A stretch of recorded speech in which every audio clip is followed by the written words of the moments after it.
Like Voice of America on Facebook. Follow VOA on Twitter.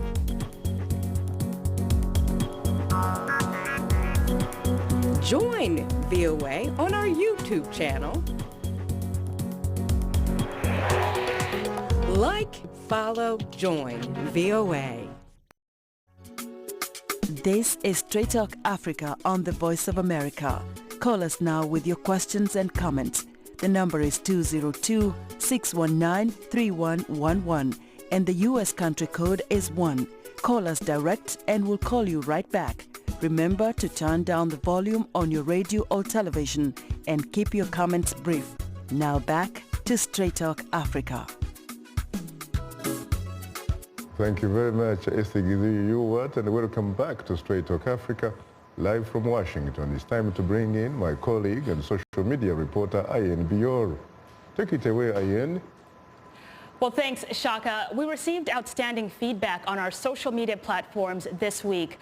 A lot of women in Africa are facing a variety of legal, economic, and social constraints that affect their access to education, property, money, and their ability to make choices about their life.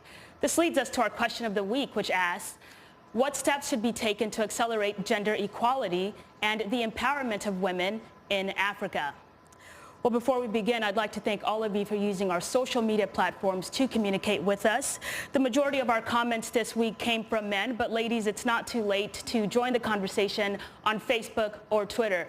Don't forget to use the hashtag VOA African Women. And if you haven't yet, please follow us at VOA Shaka.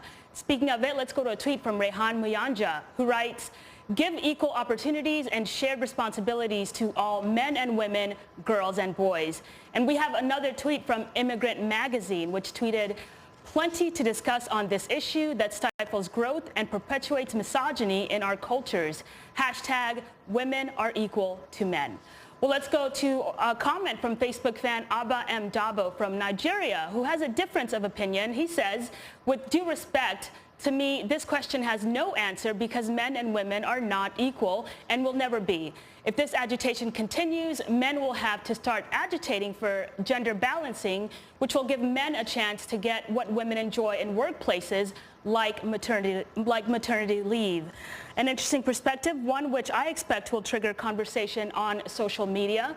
Let's go to another Facebook comment from Prince Nkula Herbert Warigara Jr. from Uganda. He says female political representative positions should have term limits. That is to say, a 10-year term, then one retires. In that way, other women can be empowered. In Uganda, my home country, we have one female representative in the National Assembly per district who actually goes to Parliament by the mere fact that she is female. But there are no term limits. Another very interesting comment. Thanks for sharing. And now to our comment of the week from Facebook fan Hussein Muyomba from Tanzania, who writes, the initiative to achieve gender equality and female empowerment should emerge from women themselves.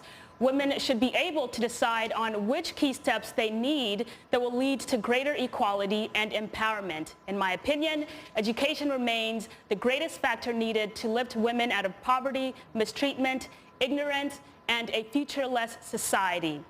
Very interesting. Now, a reminder that we appreciate all of the audience feedback, so please keep them coming. And if you're a new fan, drop us a line at africatv@voanews.com. Once again, our email address is africatv@voanews.com. Or you can post your comment on our Facebook page. Enter the keywords Straight Talk Africa. Interact with our show as it's streaming live. And be sure to visit us online at voaafrica.com, or you can join our YouTube channel.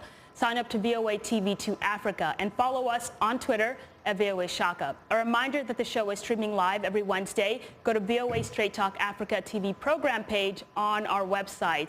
Or you can simply watch us live on your mobile device. Just download the VOA mobile app. Now let's take a look at what's on tap for next week's program.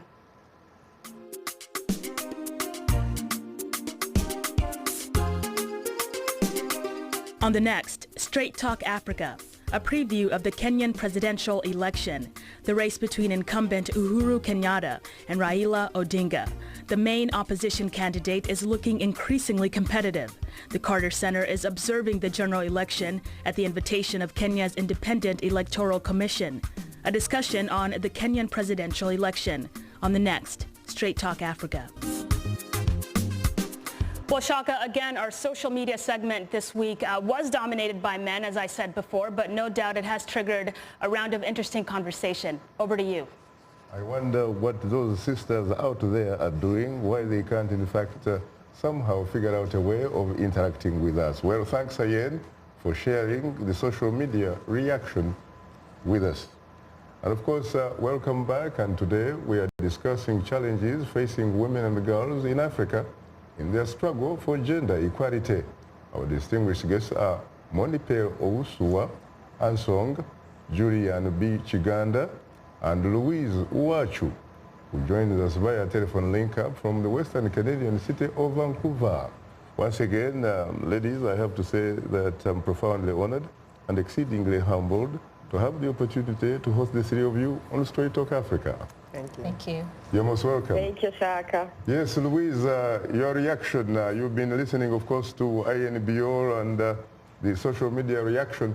What is your immediate reaction to what you've heard? I say that the race to equality, as I see it, is a race to nowhere. I am not going to be participating in the race to equality because I think that it's a race to nowhere. The truth is what is true, what was true yesterday, what is true today, and what will be true tomorrow. And that truth is that men and women are not the same. If we are the same, then one of us is not needed. If we are the same, one of us is not needed. If one of us is not needed, why are we both here? If we really need examples on how to have a peaceful society where men and women have all their rights, we need to look at ancient Africa as an example. In ancient Africa, we had found a way for balance. Men and women are complementary beings. Men have their advantages, women have their advantages, and we need to learn to work within our advantages depending on the bodies and the environments in which we are. So this whole idea of equality is bringing on competition. We don't need our men and women to be in competition. We need collaboration, and we are complementary beings. So how can we be equal? So I'm thinking that the race to equality is a race to nowhere, and we need to redefine that equality. And anyways, I'm asking the question, why should we, African women, settle for equality when we have had divinity? And I'm talking about, for example, today, where's the female imam? Where's the female rabbi? Where's the female pope? Those people do not exist. These other societies out of Africa have disrespected their women for so long. But in Africa, in ancient Africa, our women were so respected. Our women were divinities. They were deities. They were queens. They were queen mothers. They were prime ministers. This whole idea of these recent leaders being the first head of state is not real, because we have had heads of state as women since ancient times, you know. And the whole concept of justice and balance and truth is represented by a woman, Ma'at. And Ma'at is the deity that represents truth, balance, and law. And when you think about Ma'at in Kinyarwanda is amateka, amategeko, a society which is ruled by laws. And those laws govern the entire society, and they do not discriminate between men and women. Our women have always been honored. I'm so happy that I was born a Rwandan woman. If you're going to be born on this planet and be honored as a woman, you need to be born in Africa, because that's really the place where women have always had great position, have always been in power. And women were never enslaved or under the men until Africa got invaded. This is something that we need to take into consideration. All these things that we talk about, genital mutilation, these are not African. These are imported things that were imposed on Africa. And the status of the woman, the African woman being reduced, what it has become, it's not an African thing, you know. So we need to look at ourselves from the inside. Our heroes need to be our ancestors. We cannot take heroes that are coming from the outside. We do not have the same journey. European women have a reason to fight for equality because they were oppressed. They were oppressed for so long, and they never had their rights. They never have their own name. They have to take their father's name. When they get married, they have to take their husband's name.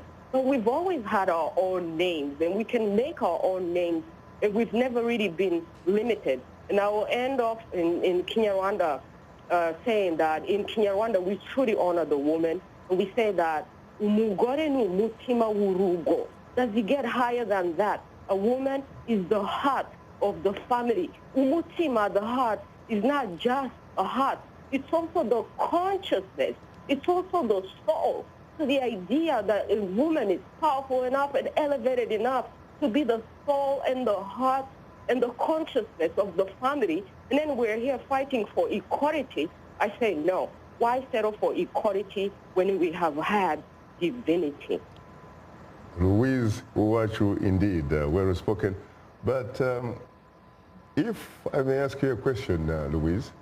Yes. I am sure that you have read all over the place or heard about that there is something akin to a revolution in favor of women in your motherland, Rwanda. How do you respond to that? Do you think that from what you have seen, that it is true, in fact, that there is a revolution in favor of women in Rwanda?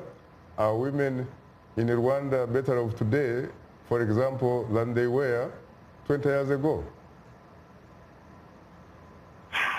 It's a you know, like better, we need to define that better. What would better be, you know?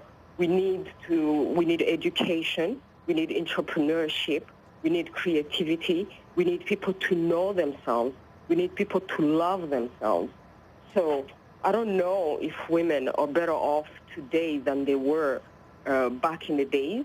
I know people talk a lot about the Rwandan parliament being majority of women, but I challenge ourselves in we cannot just look at the numbers and say, oh, we have so many women in parliament. That means that women have been empowered and they have a voice now. We need to look at the parliament as an institution itself. It's supposed to be independent, supposed to accomplish things. So if those women are sitting in parliament, and despite the fact that they are the majority in parliament, and they're incapable of accomplishing things such as supervising the government, scrutinizing the leadership, creating laws that are truly made for the people, and representing the people, and challenging what's going on. You know, Rwanda has trashed its constitution in the interest of President, His Excellency President Kagame, so he may become president again. How can a majority parliament of women allow that to happen? It actually shows that they are powerless under the excuse that, oh, the people asked for it, the people love the leader, but you as the representative of the people and the leadership, you're supposed to know better. Why do your people have to hate you before you leave office? It's a great thing that your people still love you by the time you leave office. But we have a constitution, and we have had a war, and we have had massacres and genocide, all that because of dictatorship, all that because of bad leadership that does not want to leave office when the time comes to leave office. And here again, we have an opportunity to change history. And we have women, majority in parliament. What do? They allow the constitution to get trashed. How do they get to parliament? Is that a reflection of their power? They would have been powerful women if there would have been actually a debate, if there would have been contested, if they would have been, you know, like something that shows that they have tried to take into consideration all our history and say, hey, we cannot change the rules of the game at the end of the game. It's like Real Madrid is playing Barcelona, and at the end of the game, people are like, actually, we are changing the rules of the game by now so we can play more time so these guys can have more opportunity to win. It doesn't happen like that. I think they have endangered the country. And I'm sending them this message, and I'm warning them because our country has suffered so much. So women, if they are truly empowered, then they need to use their voice and their positions to challenge what is wrong. But what about the mode of selection? How do they, in fact, get to parliament? Are they elected by the ordinary Rwandan voter, or are they, in fact, appointed by the appointing authority, the individual authority? Exactly. That's a whole other debate, because a parliament is supposed to represent the people. The people are supposed to choose their own representative. So are the people truly choosing their own representative, or are those women selected? And are they selected because us Rwandan women are considered to be, oh, so nice, so calm, we don't really challenge our men, and so they will not challenge the men in power? Some people have said that the reason why we have so many women is because they will not challenge as well as the men would have challenged. So what I suggest is that instead of this competition between our men and our women, we could have a parliament that is 100% women, and we could have a parliament that is 100% men. We could have two parliaments. This has happened in Africa, where we have a parliament of women, we have a parliament of men, and they both study the same questions in the interest of the people. There's an instance where the parliament of men votes against war, and the parliament of women votes for war, and they go to war, and they win against the invaders. Can't remember the exact name of these people that I'm mentioning, but this is in African history. The whole idea that we have a majority of women in parliament, I say no, let's go further. Have a parliament full of women and have another parliament full of men. Let the men and the women study the questions, the people's questions separately, and then come together and vote. That way there will be no competition between our men and women, and all our men and women will be representing the people. Very interesting. So basically, I think what I hear from Louise is that, yes, it is true that the women in Rwanda, they pretty much belong to the Guinness Book of Records, because they obviously have the single largest number of females compared to anywhere else, you know, on this planet Earth. But the fact of the matter is, these people, in fact, do not have power. These ladies essentially reflect the interests, the concerns of the appointing authority, in which case they don't, in fact, even represent their fellow women. Yeah. Is that democracy? It's not. Really? Is that empowerment?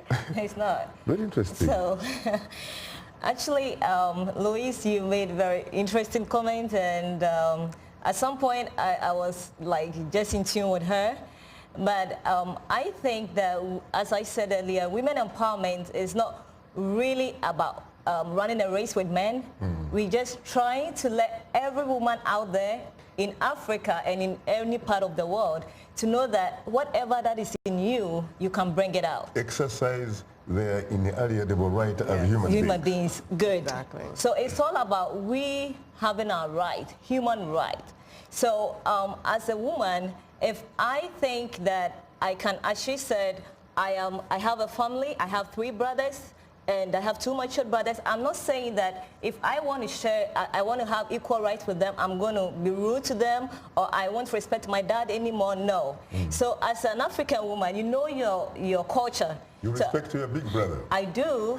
I do. I have 2 big brothers, and I respect them a lot. Very interesting. Yes. But talk to me, Juliette. Why is it that, for example, society has no problem with respecting a mother?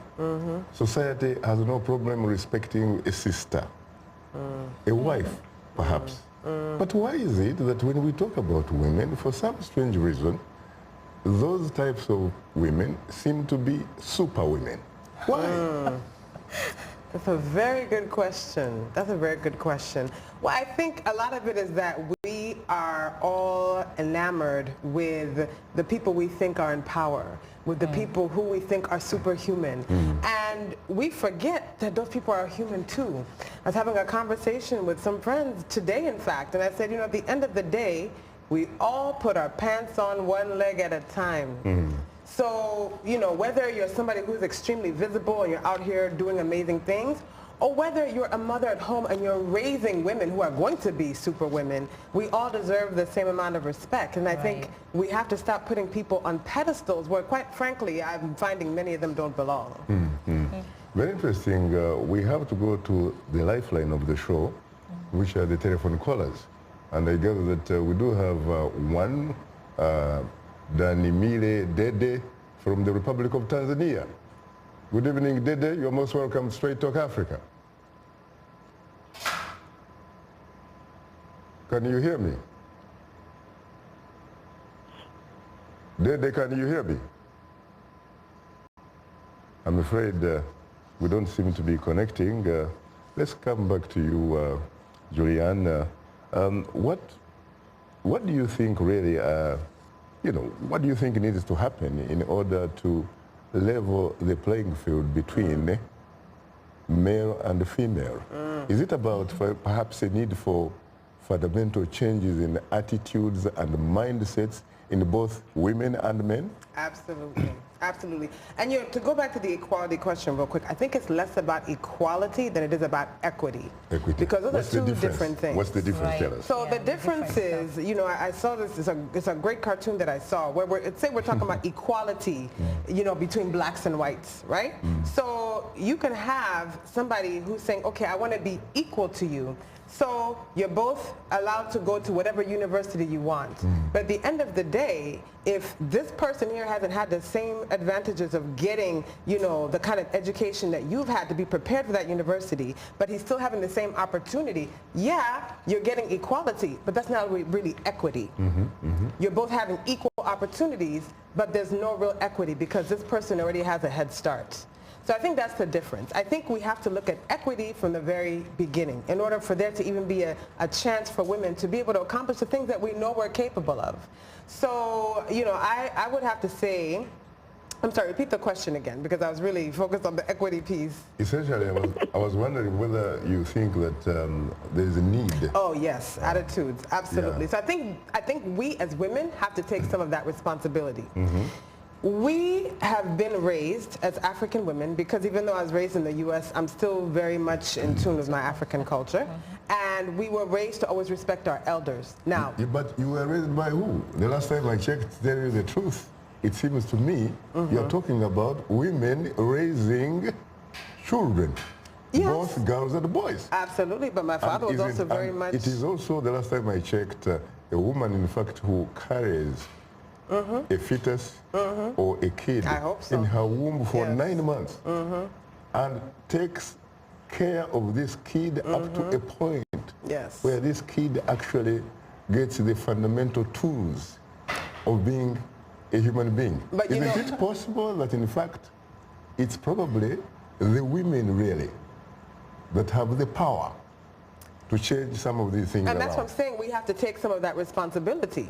Because if we don't change our mindsets, as I was saying, I was raised in a very, our culture was very much ingrained in us. And so for women in the Ugandan culture, we're taught to kneel, very much so. We're taught to kneel. We're taught not to say anything if our husband goes and has all these other kids.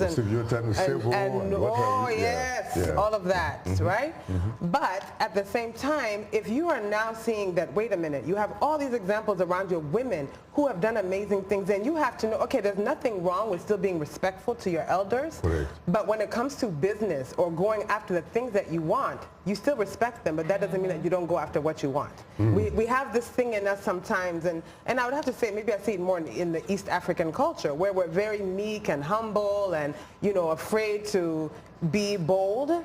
But I mean, that's one of the reasons I started Bold and Fearless, because I think as women, we have to be bolder about the things that we want if we're really going to achieve equity, and we have to be willing to change our mindsets and go and learn the things that we may not be as well versed in order to be successful in whatever area we want to be successful in. Louise, what about that? In fact, what about making sure that the fundamental issues of life, that both male and female are on the same page? We're talking about education, We're talking about health care. We're talking about decent, decent kind of like housing and what have you. Those types of things. What about those types of things becoming, in fact, human rights as opposed to privileges?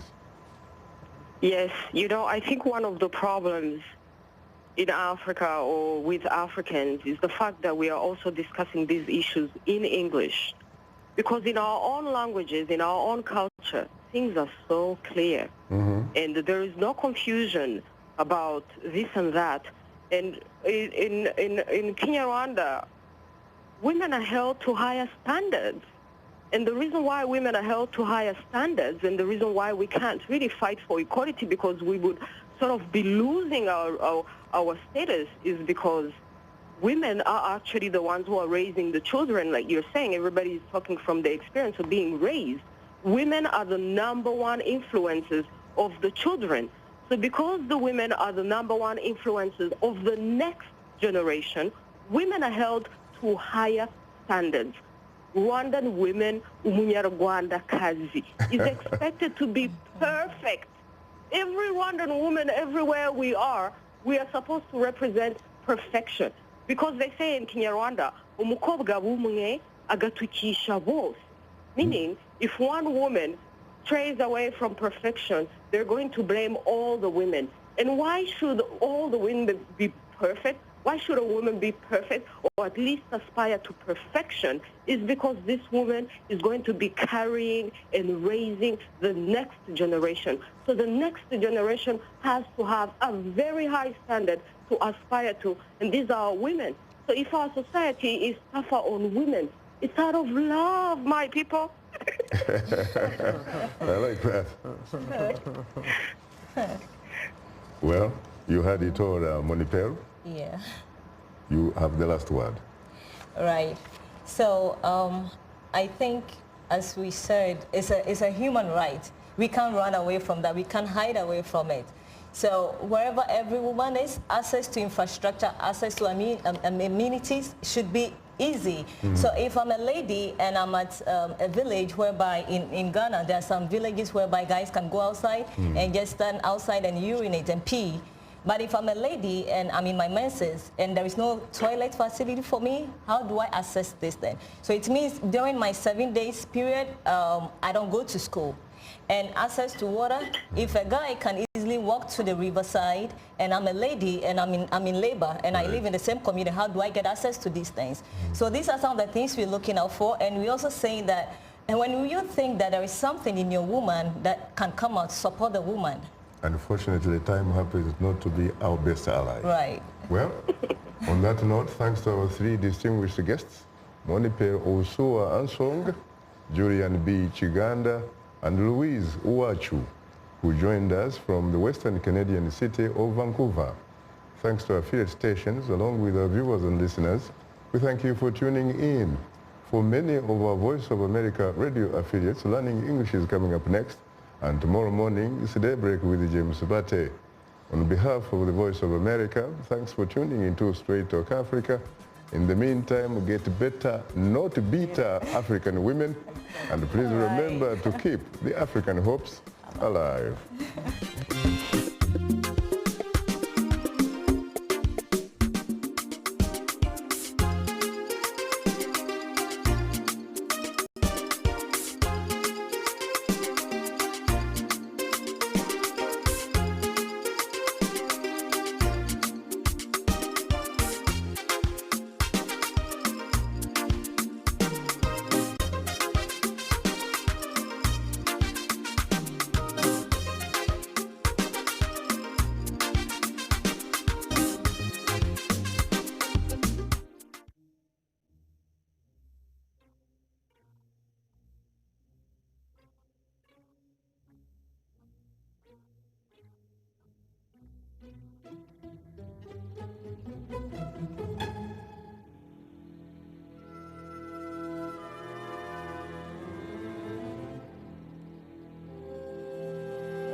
Good evening. I'm Judy Woodruff. On the NewsHour tonight, the suggestion that I participated in any collusion, that I was aware of any collusion with the Russian government to hurt this country, which I have served with honor for 35 years, is an appalling and detestable lie.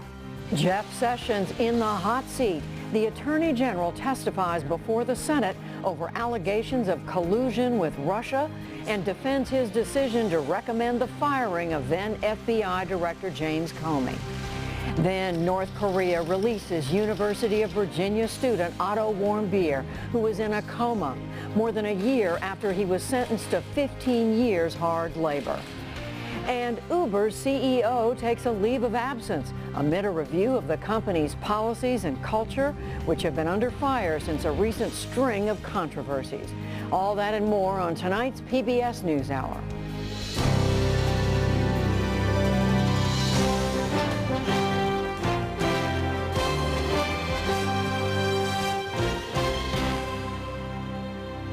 Major funding for the PBS NewsHour has been provided by BNSF Railway and with the ongoing support of these institutions. This program was made possible by the Corporation for Public Broadcasting and by contributions to your PBS station from viewers like you. Thank you.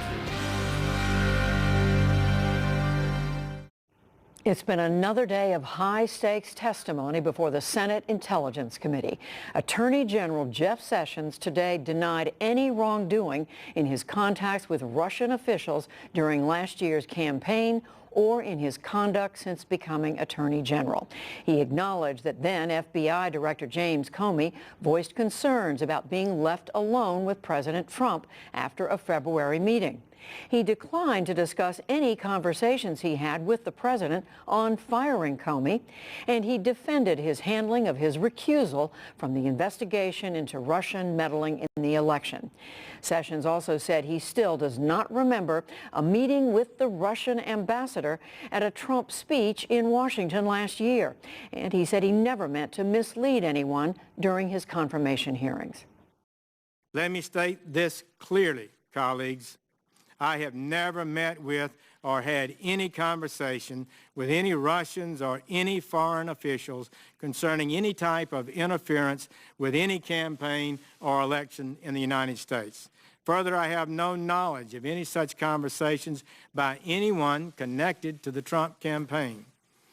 I was your colleague in this body for 20 years, at least some of you, and and the suggestion that I participated in any collusion, that I was aware of any collusion with the Russian government to hurt this country, which I have served with honor for 35 years, or to undermine the integrity of our democratic process, is an appalling and detestable lie. The Attorney General also struck sparks today when he declined several times to discuss conversations he had with President Trump about firing James Comey or about recusing himself in the Russia matter. Democrats, including Senator Martin Heinrich of New Mexico, were visibly frustrated. I'm not able to share with this committee private communications. Because you're invoking executive privilege. I'm not able to invoke executive privilege. That's the president's prerogative. Well, my understanding is that you took an oath, you raised your right hand here today, and you said that you would solemnly swear to tell the truth, the whole truth, and nothing but the truth. And now you're not answering questions. You're impeding this investigation. I'm protecting the president's constitutional right by not giving it away before he has a chance to review it. And secondly, I am telling the truth in answering your question in saying it's a long-standing policy of the Department of Justice. Are those not policies to comment, written? even and to make sure the president has full opportunity to decide these issues. Now, in another separate hearing today, the Deputy Attorney General, Rod Rosenstein, pledged to defend Special Counsel Bob Mueller's probe of Russian meddling in the election.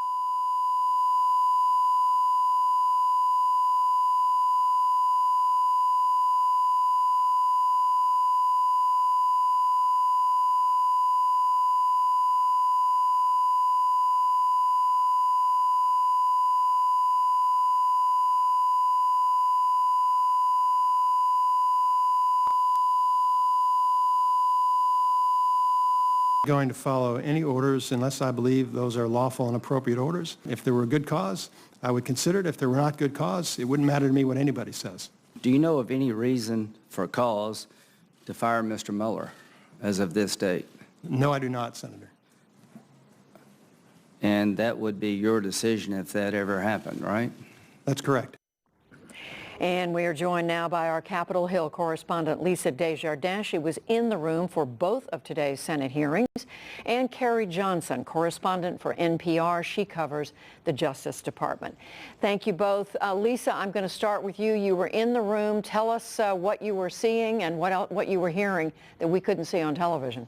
Well, this extraordinary week just continued. It was a rather remarkable hearing, and not just because there was yet again a line going out the door and down the hallway to attend it, but I think because we saw very serious questions, Judy, from both Republicans and Democrats about Attorney General Sessions and about the role of the Trump administration and Trump campaign in their meetings with Russia. I took away that this was a serious investigation, that senators are trying to show the American people, in particular with this very public hearing, that they're tackling this. But there still are a lot of questions left after today's hearing as well, Judy. So Carrie Johnson, as I said, you cover the Justice Department. You've been watching this from that perspective. What did you hear new today in the testimony by the Attorney General? For Jeff Sessions, the Attorney General, a qualified or limited success today. He was able to defend himself with respect to some of the allegations swirling around about him. He denied he had a meeting with the Russian ambassador last year at the Mayflower Hotel. He denied he had tried to lean on the FBI director, fired FBI director James Comey. And he also denied that he had misled Congress when he testified in his confirmation hearing earlier this year that he had only had a couple of meetings with the Russians. And he tried to clear up all of those mistakes that he had made, I think with some success today, Judy. Carrie, I was struck that I'm sorry you're having microphone troubles. Let me go back to Lisa Desjardins just a minute while Carrie gets the earpiece straightened out. So Lisa, I know you've been talking to these senators on the committee in the days and weeks leading up to this. For them, how critical was this testimony by the Attorney General? Is this just one more step along a long road of this investigation? I think the answer is that it was both critical and it is just one more step along the road of this investigation. Judy, I think we're at the point where each one of these kinds of hearings is critical. And to be honest, many of these senators say they're not sure exactly where all of this is leading yet. They're still asking these first rounds of questions to see who else do they need to talk to and about which events. But I think, Judy, the questions remaining from today's hearing especially are, did President Trump directly order Mr. Sessions to write that memo endorsing James Comey's firing? And what conversations did they have about that? Did President Trump indicate why he wanted Mr. Comey fired? As you played in the bite, Mr. Sessions refused to answer any communication questions about his talks with Mr. Trump. And that's something that I think we're going to see played a lot. He was never able to give a legal justification for refusing to answer. Instead, he's basically leaving an opening for the president to later invoke executive privilege. But Judy, he hasn't done so yet, and his Attorney General hasn't answered these questions. So Carrie, back to you now. What a question, again, you've been following this very closely. What questions do you still have that the Attorney General either was not able to or did not answer today? The Attorney General never said whether the president discussed with him in connection with firing James Comey anything regarding the Russia investigation. The Attorney General refused to answer whether the president had brought up with him the idea of pardoning anyone in the Trump campaign who may have had contacts with the Russians last year. And the Attorney General really didn't have a good answer for why he left James Comey hanging to defend himself after the president pressured him in the Oval Office on the Russia probe. So lots of questions remaining for Jeff Sessions on those topics as it relates to his interactions with President Trump. And I think some of the Democrats on the committee today vowed to get answers to those questions come hell or high water. Carrie, just a quick question of clarification. You said he didn't address pardoning anyone in connection with the Russia investigation. What are you referring to? He was at a loss for words. Well, he was asked questions by Democrats today, Jeff Sessions was, about whether, this investigation is early, but whether he had talked with the president at all about the president using his power, very vast power, to grant a pardon to anyone who may have engaged in wrongdoing in connection with Russia in the campaign. No names were mentioned.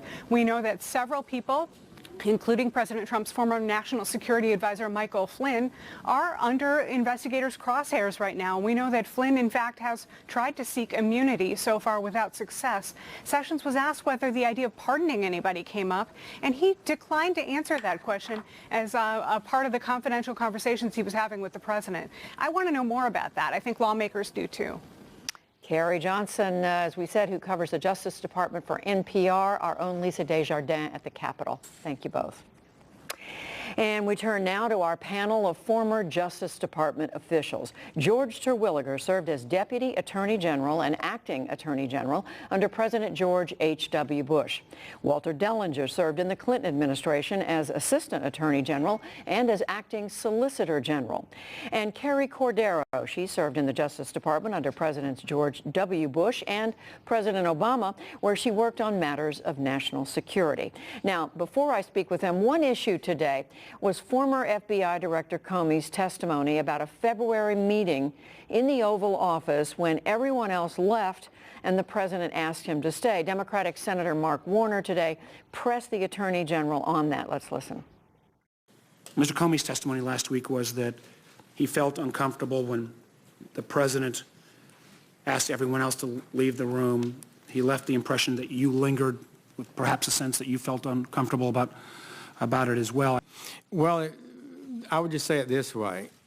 We were there. I was standing there, and without revealing any conversation that took place, what I do recall is that I did depart. I believe everyone else did depart, and Director Comey was sitting in front of the president's desk, and they were talking. So that's what I do remember. I believe it was the next day that he said something, expressed concern about being left alone with the president.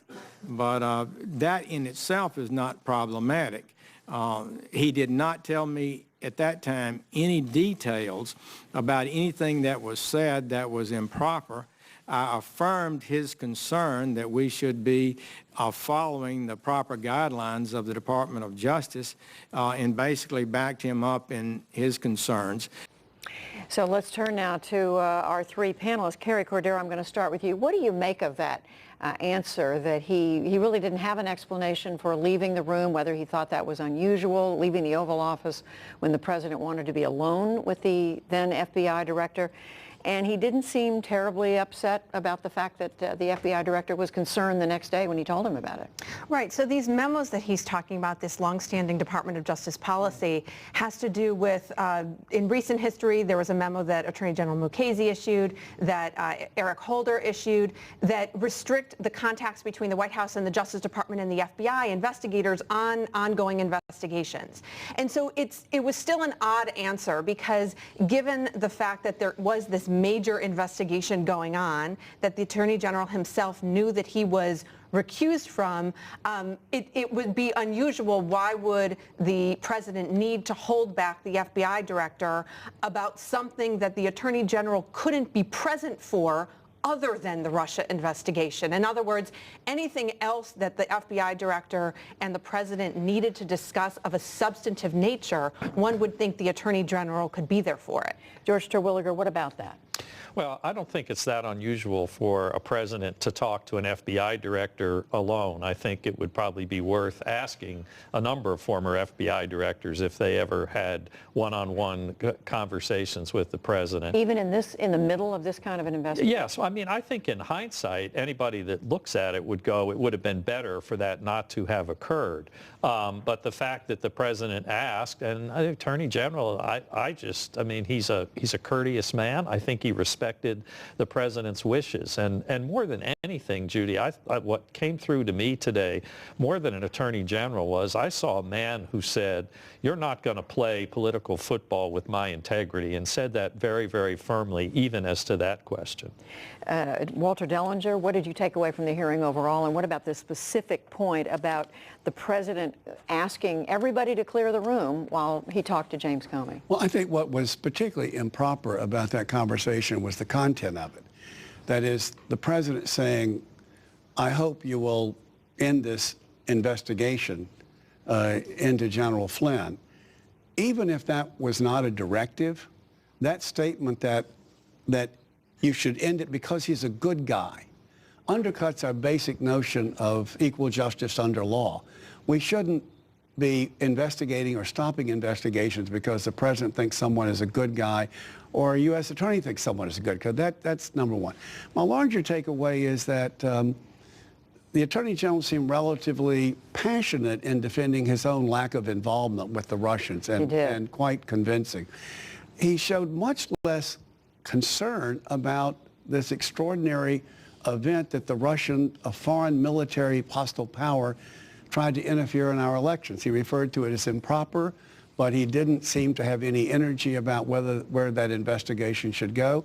Didn't seem to suggest that the President of the United States is concerned about what was really a foreign attack by a hostile power on the core of our democracy. And we've got a little excerpt of that coming up, and I want to ask you that, but just quickly on this point, Carrie Cordero again, is there a precedent for the Attorney General basically saying, it's okay for me to remove myself from a conversation and let the president talk to the head of the FBI about something sensitive?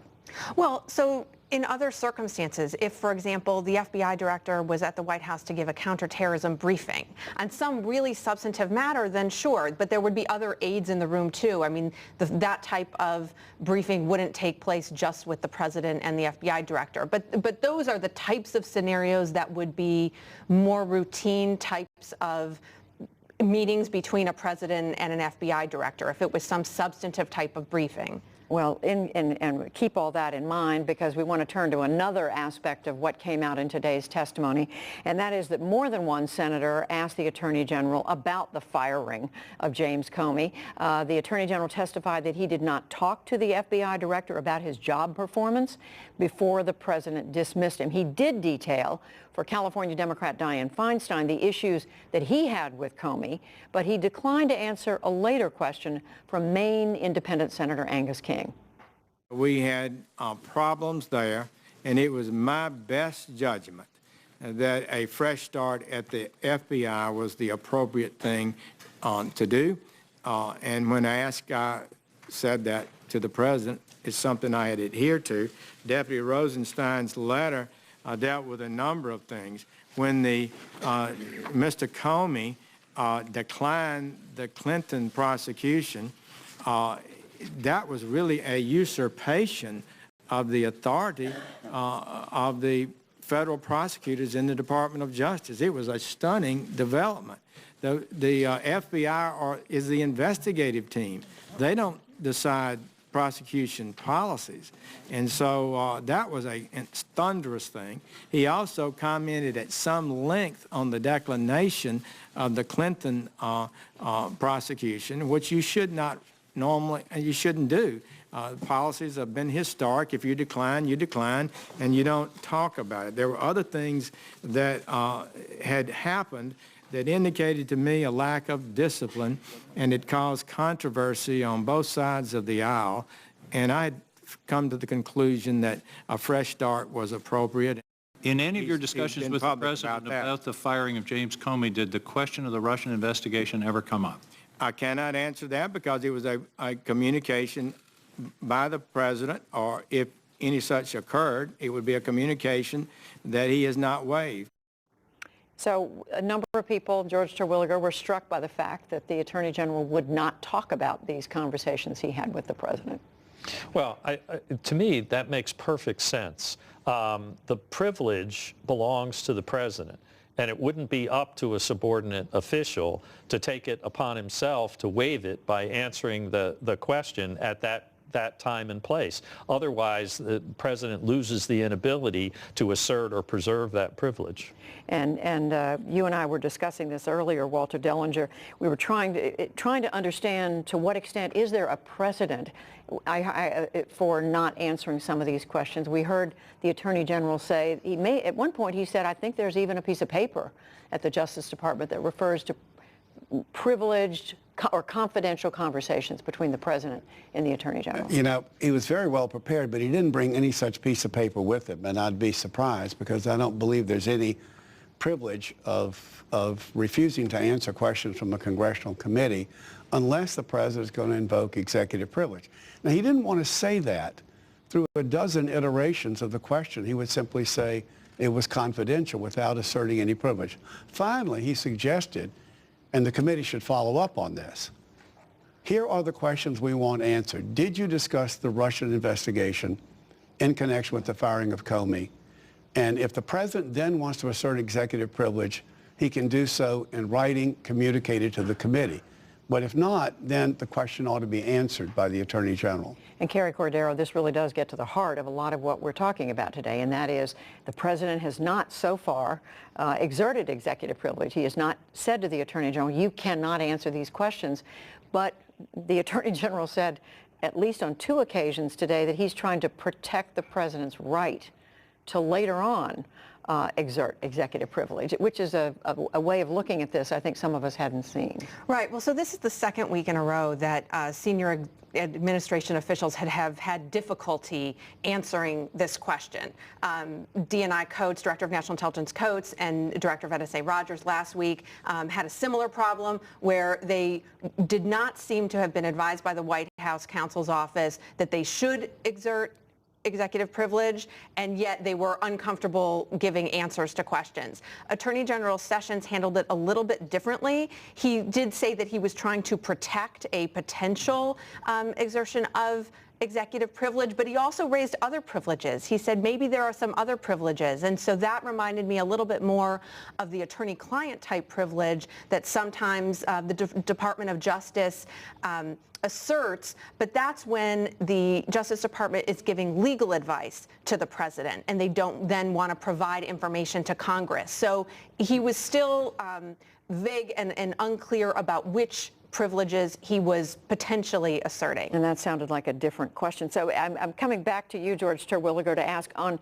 just how solid is this ground that the Attorney General stands on when he says, I'm protecting the President's right. I think it's very solid, and both Democrat and Republican officials have asserted that privilege over the years, as recently as in the Obama administration through Attorney General Holder. It's really quite simple, I think, Judy. If the President has a privilege to have confidential communications with his advisors, which include cabinet officials, the cabinet officials shouldn't be the ones to decide to waive the confidentiality of those communications. And he doesn't know what questions he's going to be asked before he gets up there to ask permission ahead of time. Can I talk about this? Can I talk about that? So I think it's just a very practical issue.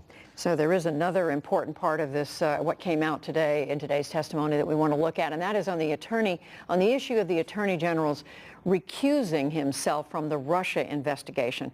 Mr. Sessions clashed at one point with Oregon Democratic Senator Ron Wyden, who challenged him on whether he's adhered to that recusal. The question is, Mr. Comey said that there were matters with respect to the recusal that were problematic and he couldn't talk about them. What are they? Why don't you tell me? There are none, Senator Wyden. There are none. I can tell you that for absolute certainty. This is a secret innuendo being leaked out there about me, and I don't appreciate it. and I've tried to give my best and truthful answers to any committee I've appeared before, and it's really people are suggesting through innuendo that I have been not honest about matters, and I've tried to be honest. Why did you sign the letter recommending the firing of Director Comey when it violated your recusal? It did not violate my recusal. It did not violate my recusal. That would be the answer to that. And the letter that I signed represented my views that had been formulated for some time. Mr. Chairman, just if I can finish, that answer, in my view, doesn't pass the smell test.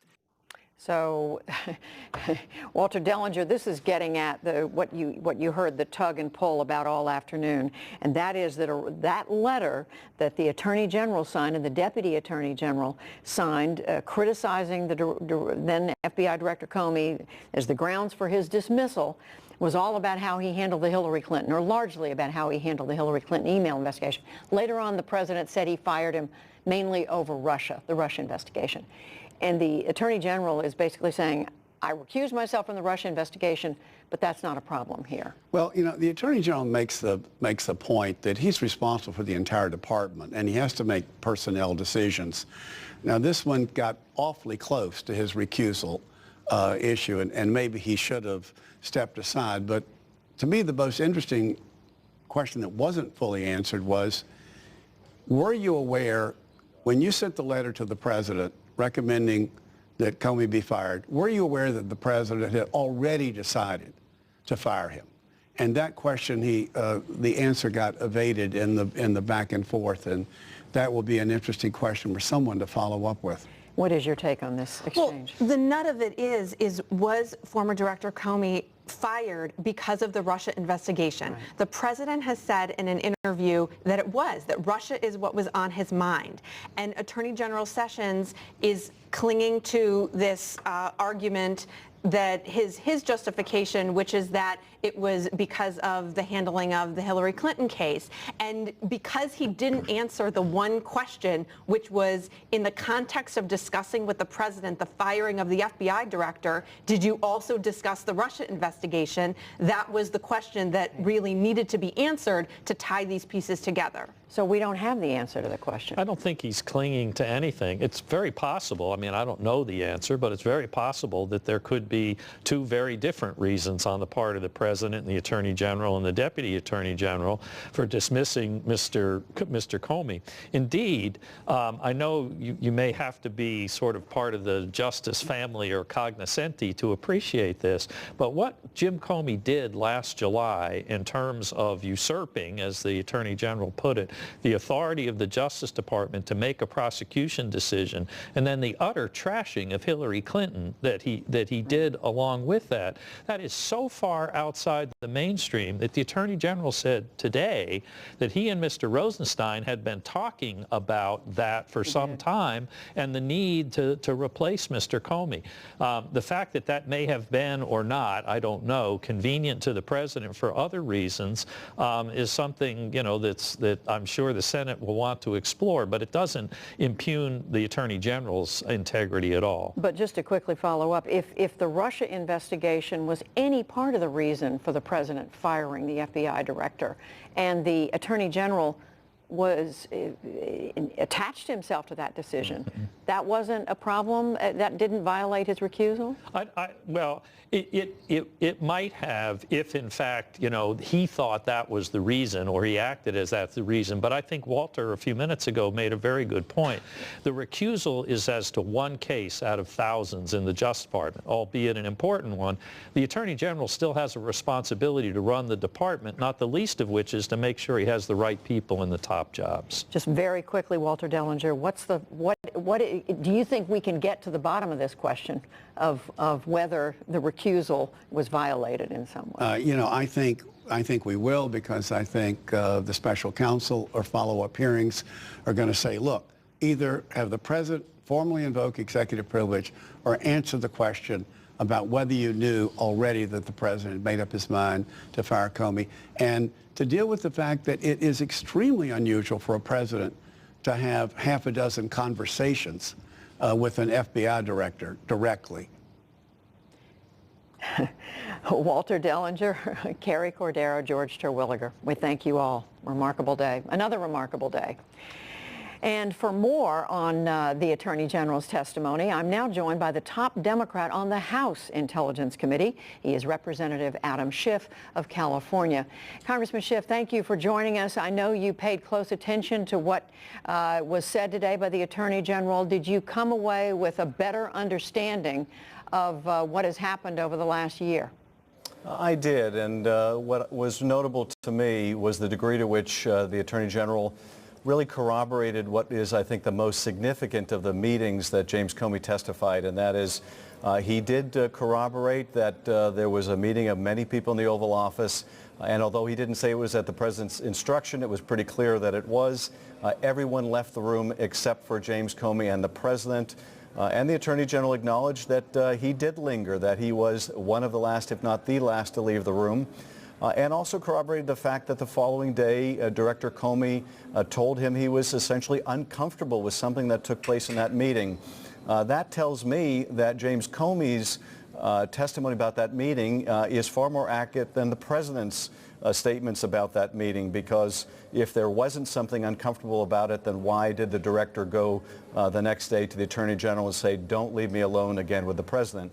The other point I would make, Judy, is the one that you've been discussing, and that is we cannot accept this non-invocation of privilege as a reason to prohibit the Congress from finding out whether the Attorney General wrote a memo or wrote a letter along with the Deputy Attorney General to provide cover or pretext for a decision they knew was made on other grounds. Now, I don't know if that's the case because he wouldn't answer, but as it goes to the very heart of whether the President sought to interfere or obstruct the Russia investigation, we need to use whatever compulsory process is necessary to get those answers. And we heard at the end of the meeting, of the hearing rather, the chairman, Richard Burr, Senator Burr, asked the Attorney General to go back to the White House to see if there's more of his communications with the President and with anyone in the White House that they can share.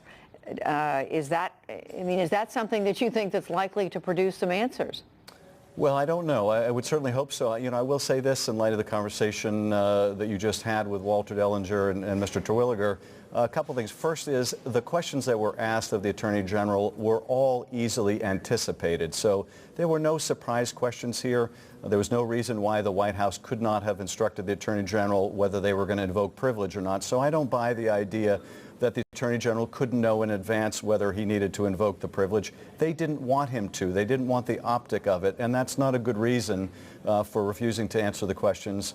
But more than that, if the Attorney General allowed himself to be used as a pretext to give justification for a firing that was made on other grounds, that not only violates his recusal, it also potentially violates the law or is a highly unethical practice, and we need to find out whether that's the case. So we don't know, but we have an obligation in our investigation, Bob Mueller will in his, to get the answer.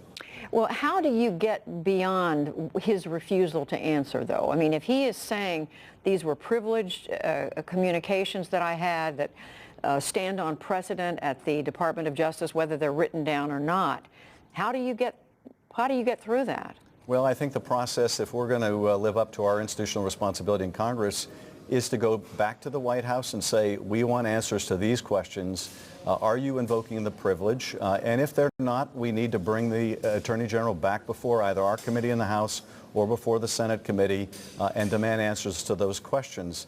If they do invoke privilege, then we may need to litigate the contours of that privilege. The privilege cannot be used as a shield to protect or hide potential impropriety or illegality. So we may have to go to court to pierce that privilege, but we do need to get to the bottom of this. We have the power as an institution to do it, and I think we have an ethical obligation and responsibility of the country to do it. Congressman, were you surprised when the Attorney General said that he had not sought any sort of briefing on attempts by the Russians to interfere in the election last year? I was struck by it, certainly during his time in the Senate and as a member of the Armed Services Committee. when we have a hostile power, Russia, interfering in our internal affairs. You would think he would have an interest in that. But more than that, it was an echo of Director Comey's testimony also, that the president showed no curiosity, no interest, no concern over the Russia hack. The only element of it that concerned him was how it might impact him personally. That says, I think, a lot about where the president is coming from, but it was quite jarring, given this was an attack on our democracy by a foreign power. Congressman, another thing I saw late this afternoon after the hearing concluded that Senator Dick Durbin, who of course is in the leadership among Democrats in the Senate, was saying that the Attorney General should step down based on his testimony today, and his performance in office. Would you go that far? Well, I would want to pursue two things before I would be prepared to go that far. The first is to do whatever investigation we need to do to find out whether his testimony today about what happened or didn't happen at the Mayflower is accurate and can be corroborated or wasn't accurate, in which case we do need to consider the remedies that Dick Durbin talked about. But also we need to get answers to the questions about what went into the firing of Director Comey. And if he refuses and doesn't have a legal basis to do so, then again, I think we may end up where Senator Durbin is. At this point, just quickly, Congressman, are you optimistic that Congress, your committee, the Senate committee, are eventually going to get to the bottom of this? Well, you know, I certainly hope so. I think we have to look at this in a very nonpartisan way and try to, as best we can, divorce ourselves of the consequences. But what is at stake here is really our system of checks and balances, and whether we're going to allow an administration not to invoke privilege, but just to say it's inconvenient for us to tell you the answers. It wouldn't reflect well on us, so we're going to invoke some inchoate privilege that doesn't exist. We can't tolerate that. We can't stand for that. And at the end of the day, I don't think Bob Mueller will, and Congress shouldn't either. Congressman Adam Schiff of California, the ranking Democrat on the House Intelligence Committee. Thank you very much. Thank you, Judy.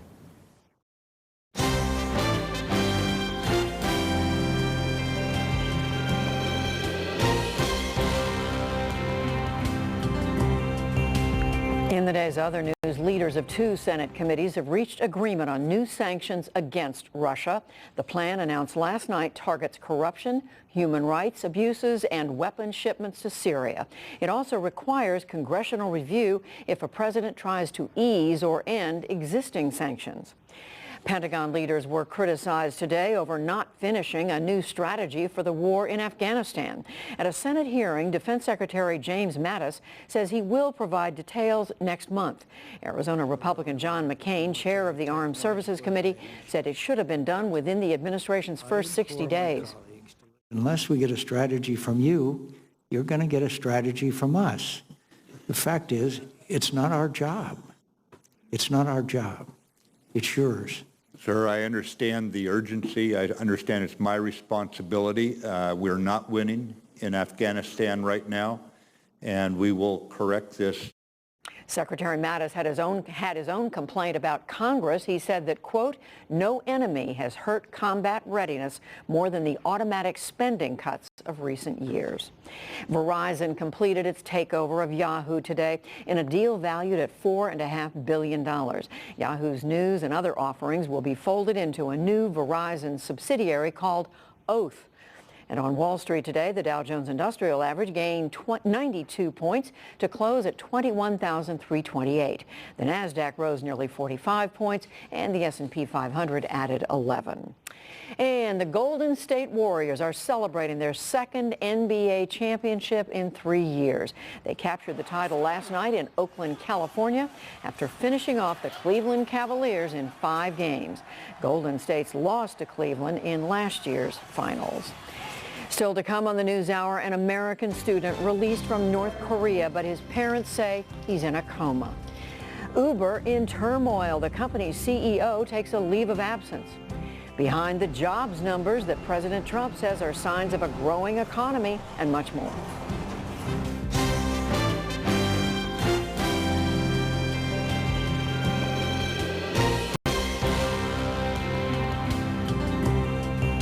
Now to the release of Otto Warmbier from captivity in North Korea. The American college student was arrested almost 18 months ago during a trip to the reclusive nation, and he was sentenced to 15 years in prison. This morning came word suddenly that the United States had secured his release, but under apparently desperate circumstances. Warmbier is comatose and has been for a year. An American delegation in Pyongyang petitioned for his immediate release yesterday.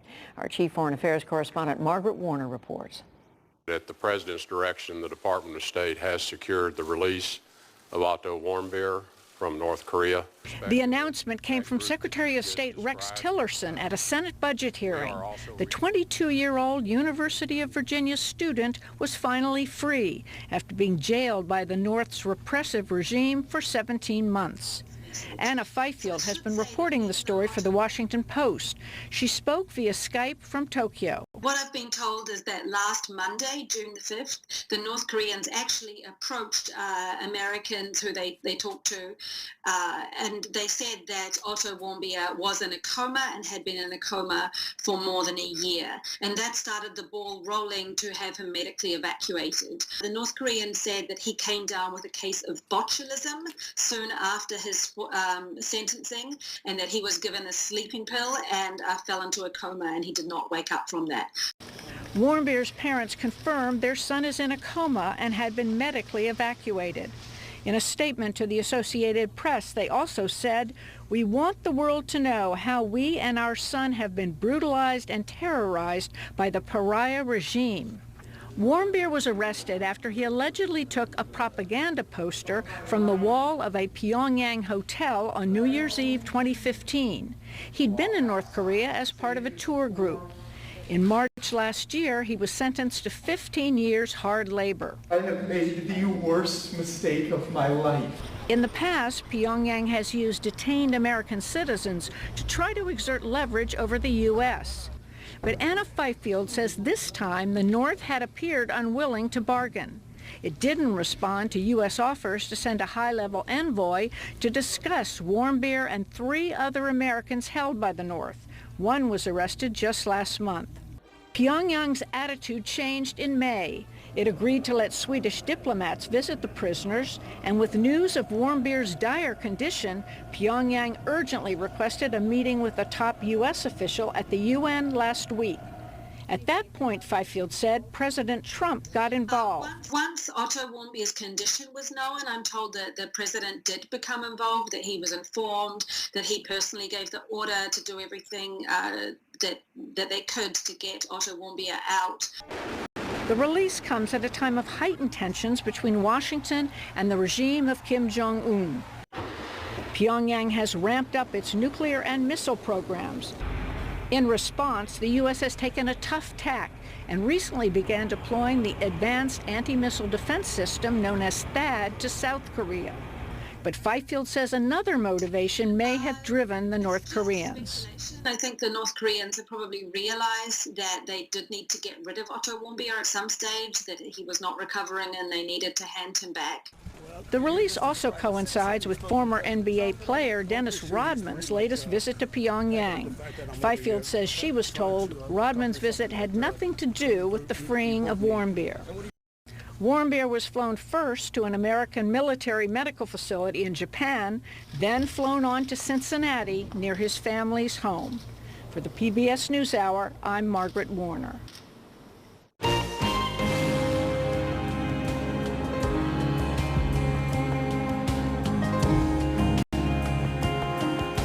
After months of complaints about the company's culture, allegations of sexual harassment and bias, Uber announced changes at the top today.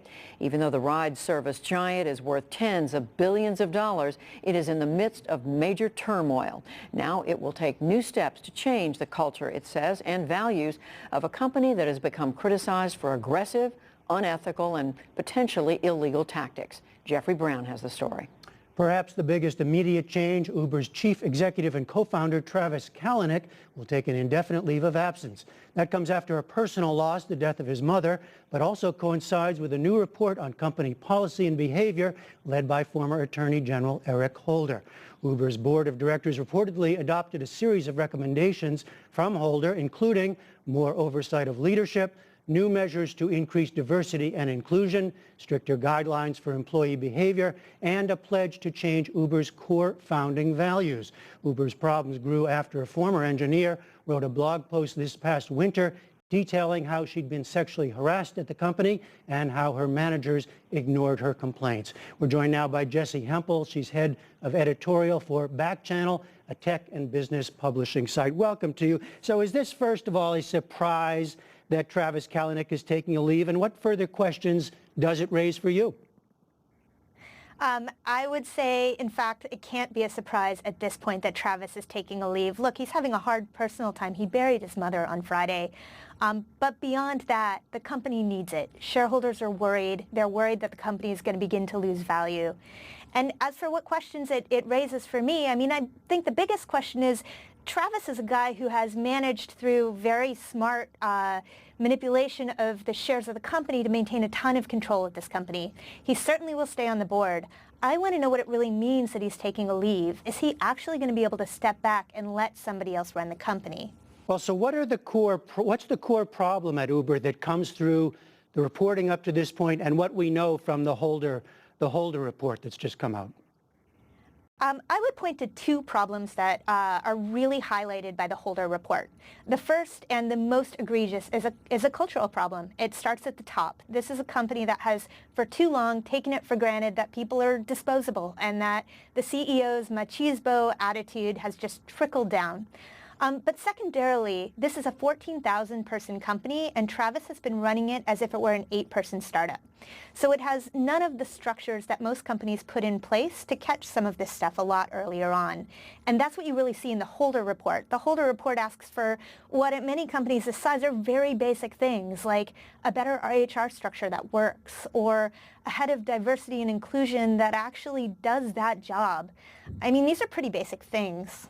Well, so there's always a question, of course, when you have a company that is really built and around the image of one person, how much you can separate that person from the company and how much the company can thrive now going forward. I mean, I think that really is the question for Uber.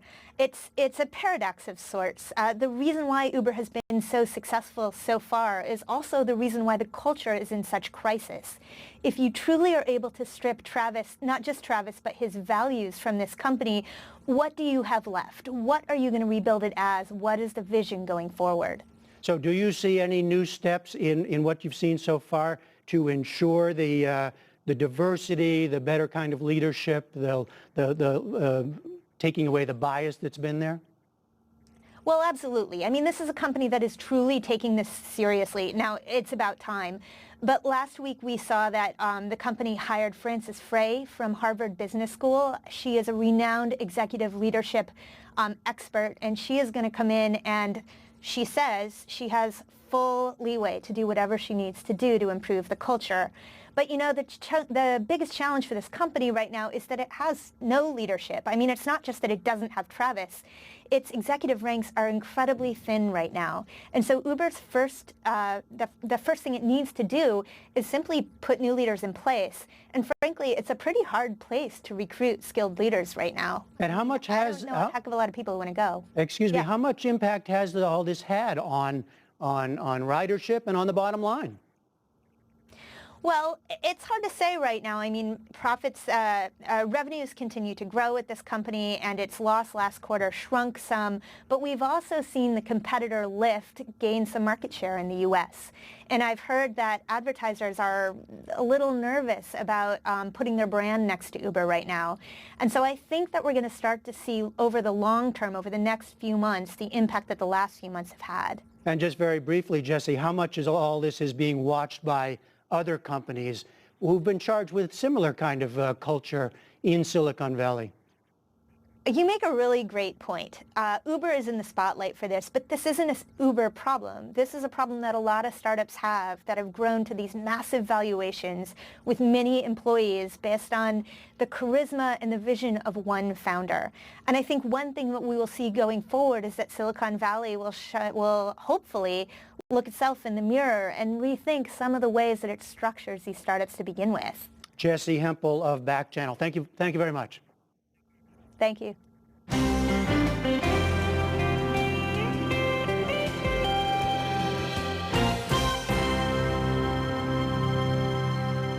Much of the president's agenda is aimed at kicking the economy into higher gear and creating more jobs. Just 4 months into office, the president has made numerous claims about the jobs he's created and the jobs he's saved.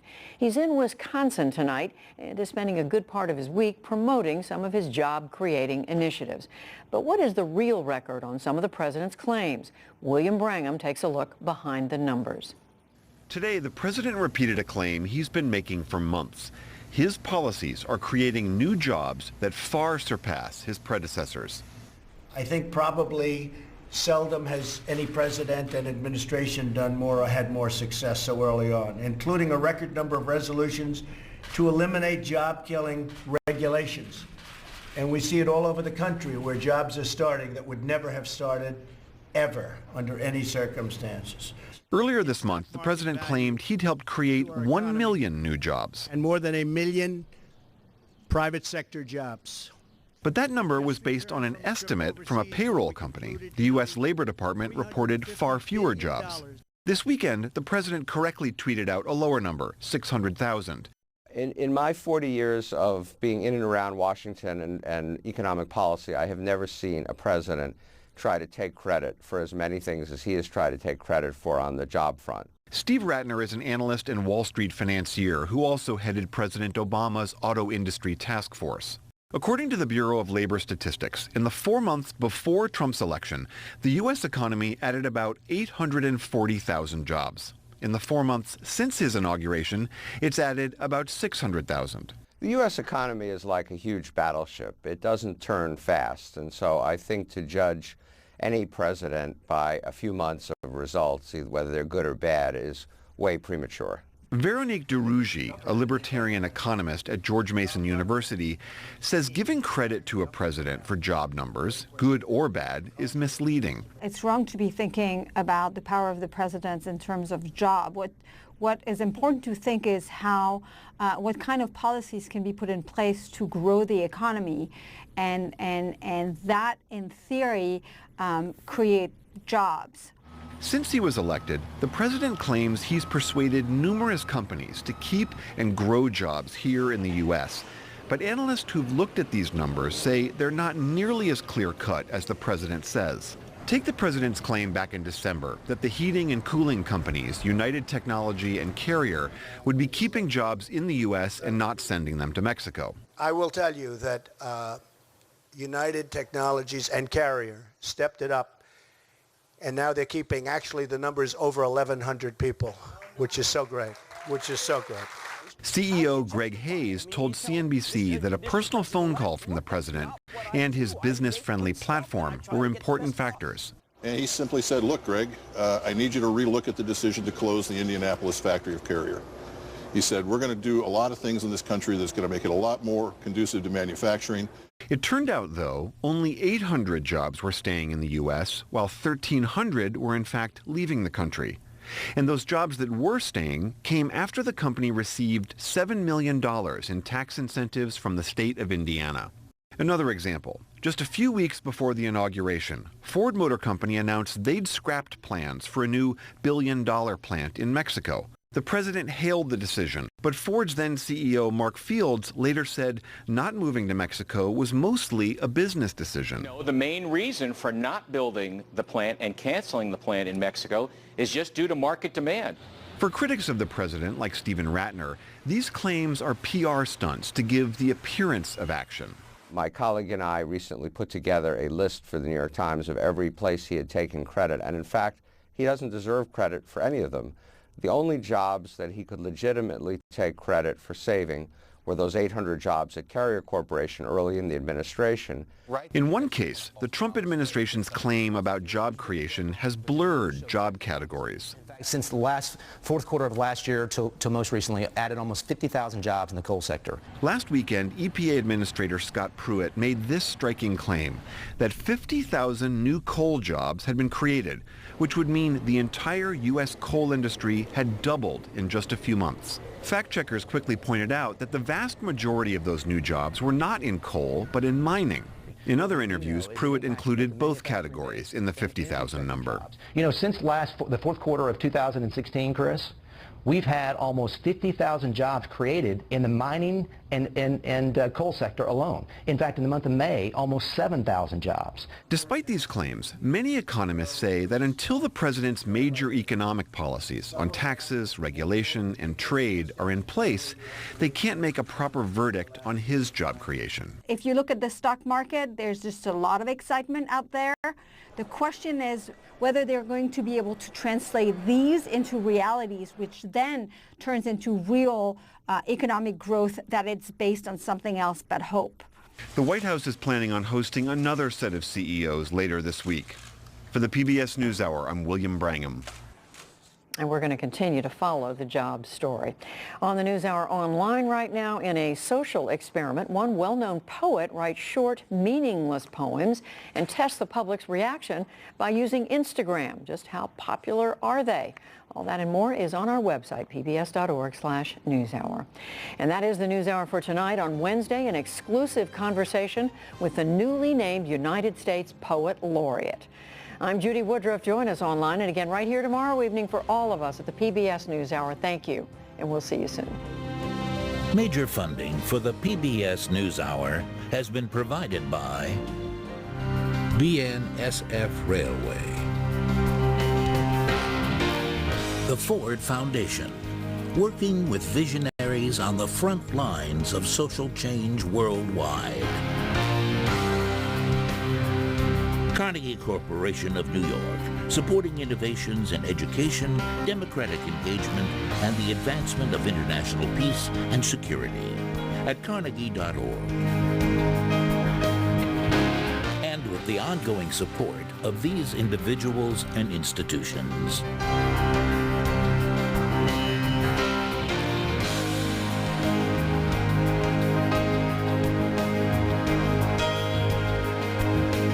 This program was made possible by the Corporation for Public Broadcasting and by contributions to your PBS station from viewers like you. Thank you.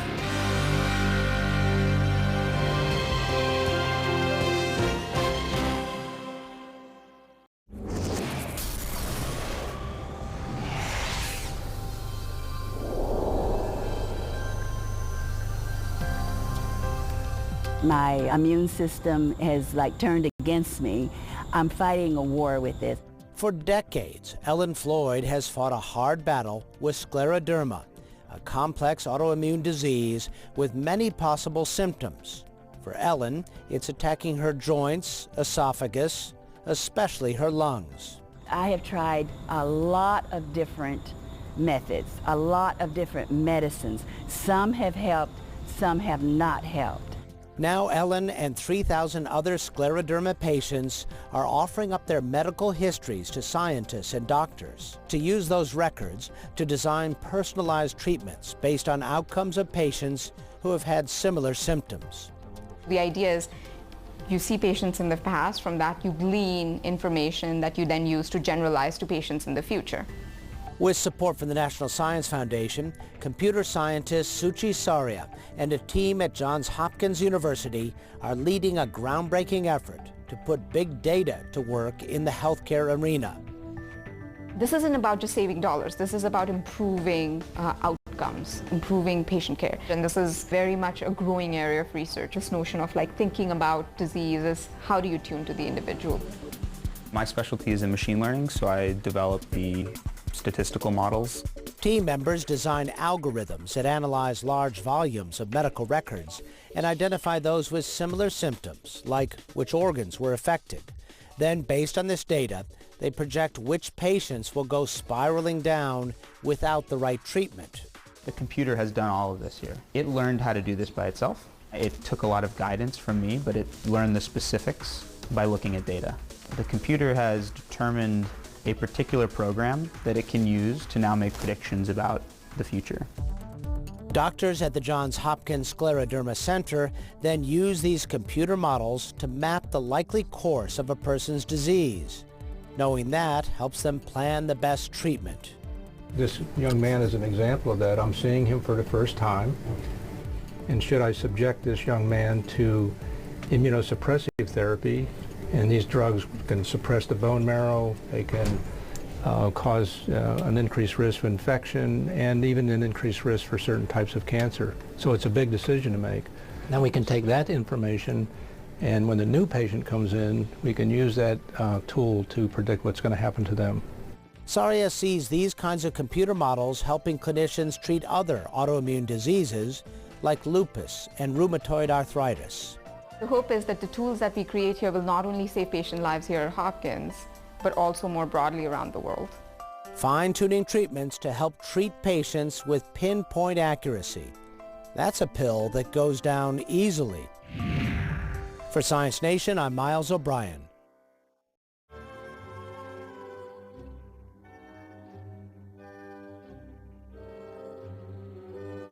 Good morning, everybody, and Tom, as soon as we can get him up on the screen here, we'll get started.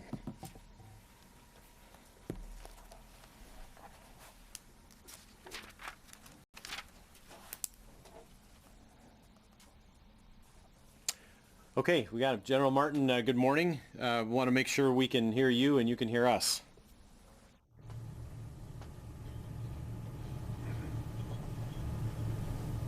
I can hear you loud and clear. How about me?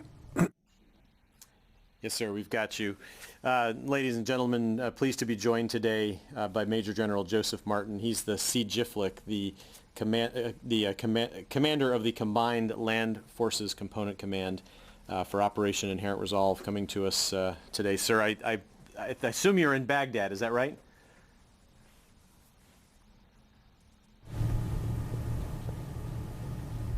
That's correct. To you for any opening remarks, and then take questions from here.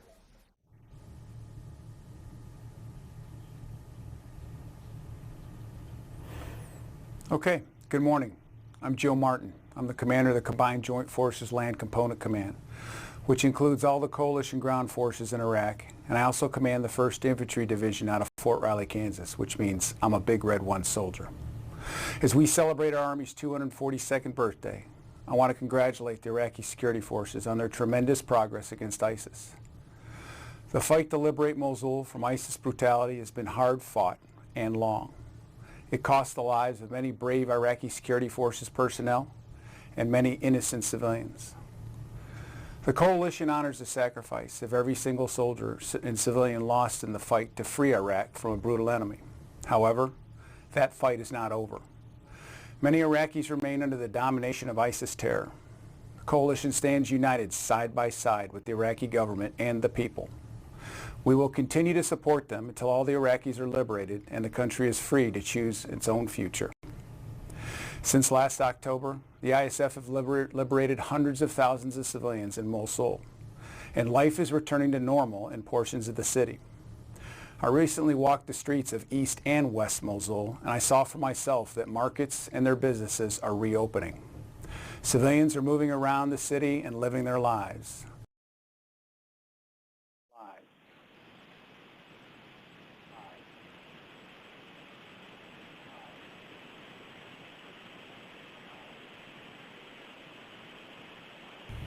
That support includes coalition advisors who live in Australia. Coalition advisors who live in Australia. Coalition advisors who live in Australia. Coalition advisors who live in Australia. Coalition advisors who live in Australia.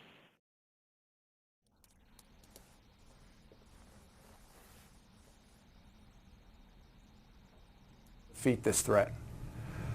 There is still tough fighting ahead, and the coalition will go anywhere the Iraqis go.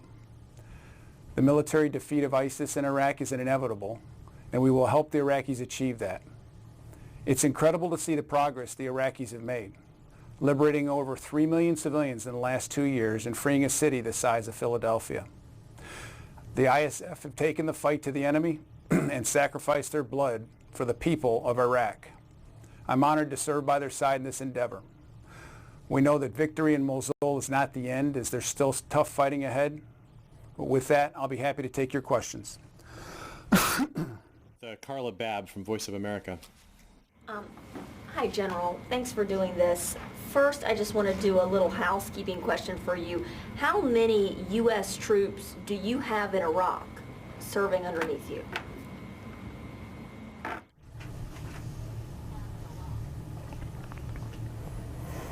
Carla, thanks for your question. Typically, I don't talk about the numbers. What I'll tell you is we have everybody that we need. The specific numbers, in many cases, are classified, and so I don't talk about specific numbers. People need to know how many of its U.S. service members are in that country, and we used to get that number. But that aside, can you give us an update on what's left to take control of from Islamic State in Mosul? Where are they fighting right now? Are they down to 3 neighborhoods still, or have they closed in even further? Attention the Chancery, attention the Chancery. This is Marine Security Guard at Post 1. If you could hang on a second. Security guards will be conducting a drill. Please do not react. I say again, We've got an do not react. I'm sorry, Carla. We'll have to go intermittently here. We've got a public address announcement within the embassy complex, and there's no emergency. It's just a drill, so we'll work our way through that. So you're asking what's left in West Mosul, is that correct? Correct, sir.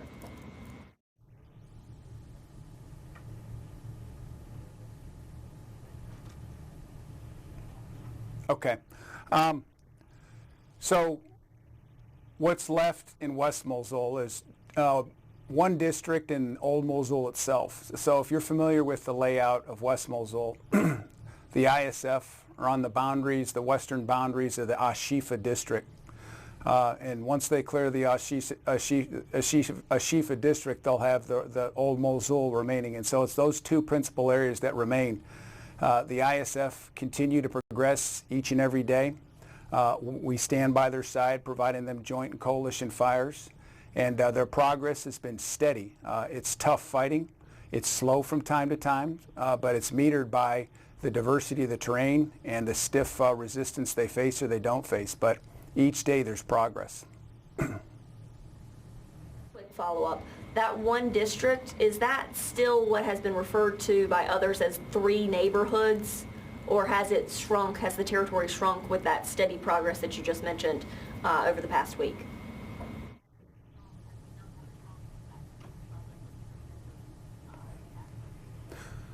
So I think what you're talking about is the 2 other districts, 3 districts. I can't tell you, Carla, exactly what you're talking about. They just recently cleared Sinjali, which is the northernmost portion that was recently cleared, and then Bab Sinjar.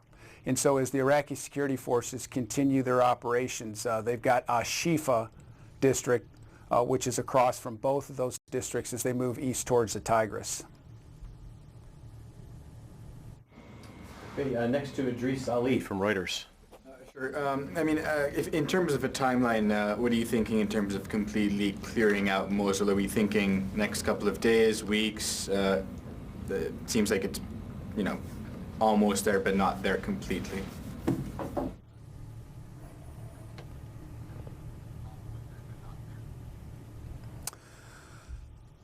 I'm sorry I didn't get your name, but thanks for the question. It's tough to tell how long it'll take. And the reason it's tough to tell is because the terrain continues to change.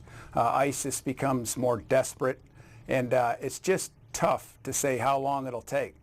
That being said, I think the end is inevitable. Liberation of Mosul is inevitable. The defeat of ISIS in their caliphate in the east is inevitable. And things returning to normal is inevitable as well. Okay, next to Ryan Brown from CNN. Hello, General. Thank you. I just had a question on kind of after Mosul. You made it very clear that Mosul will not be the end by any stretch of the imagination in the ISIS campaign. What is kind of seen as the next key target of opportunity after Mosul that ISIS still controls? I mean, what is considered kind of the biggest threat that ISIS still controls, and where do you see kind of the campaign progressing to?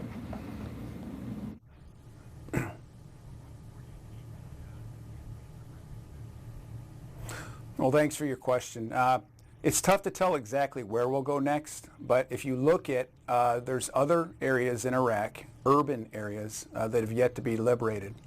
And so lots of work to do. The city of Tel Afar comes to mind, the city of Hawija, and then when you move down to the Euphrates River Valley, you've got cities, smaller cities, but still cities nevertheless of Riyana, Ana, Rawa, Al-Qaim, and Husayba along the border of Iraq and Syria. And so those areas will have to be cleared. Where the Iraqis go will be their choice, and of course we'll wait for that choice. I can't speculate as to what their next objective will be, but it'll probably be another urban environment, continuing to set conditions for defeating Daesh across Iraq. And we'll be there right beside their side, providing them joint and coalition fires each and every day, and our advisorship as well. Just to follow up, you mentioned the Euphrates kind of river valley area. I know you're really responsible for just Iraq, but there's kind of that contiguous ISIS control between Syria, Euphrates River Valley, and the Iraqi area. Is there any, is the coalition kind of encouraging the Iraqi partners to focus on that area to kind of provide a two-front assault against ISIS in the Euphrates River Valley?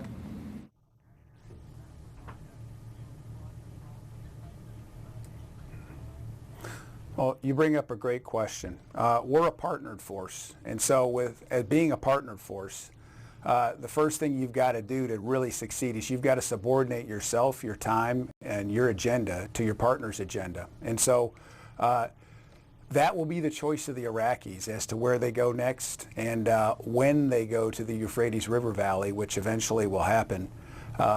But they haven't made that choice yet, so we'll wait and see, and we will, in a very flexible way, respond to their course of action and support it just the way we've supported them for the past 8 months in Mosul. Next to Kasim Ileri, Anadolu News Agency.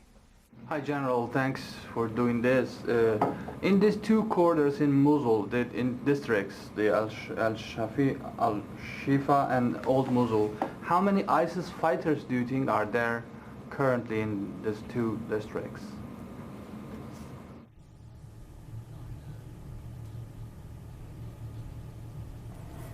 Okay, I wish I could tell you how many fighters are left. With regret, I tell you that ISIS is not cooperating with us on telling us how many they have left. But that being said, we have estimates, but they're only estimates. And so the one thing I could tell you about the number of ISIS fighters that exist in West Mosul is each and every day those numbers decrease with each and every yard that the Iraqi security forces take. And it's a matter of time till we'll be down to 0 in West Mosul, and the government of Iraq will be talking to you about the liberation of Mosul as a whole. We know that after the clearance of the city, the hold force will take over certain, the area to stabilize and secure the area. Are they currently in place, or how is it going in terms of the hold force, the tribal forces, and even the tribal militias and so on, police forces that you trained?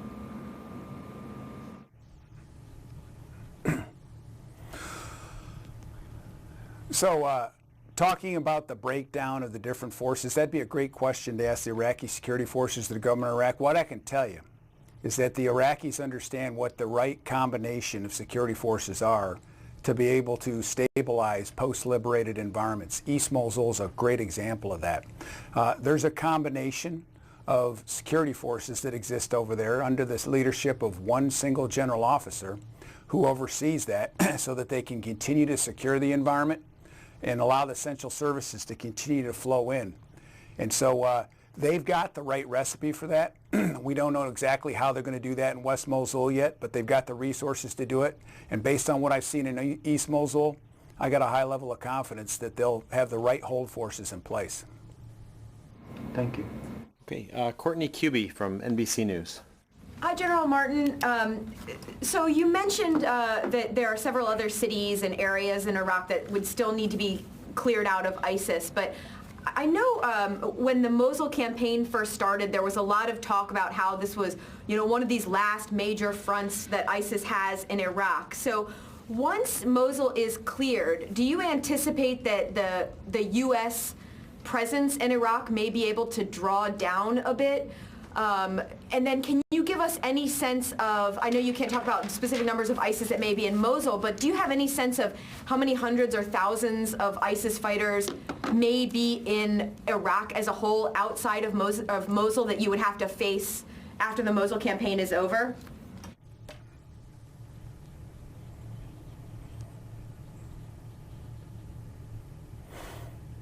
Courtney, thanks for your question. And first thing I want to say to you is go blue. Understand you're a Michigan graduate. So what I can tell you is it's tough to tell just how many are left. We have estimates, but once again, they're only estimates, and it's tough to speculate about the future. But I can tell you that the Iraqi security forces will be just as keen as they are now, keen about continuing the offense against the remainder of these forces that are in Iraq.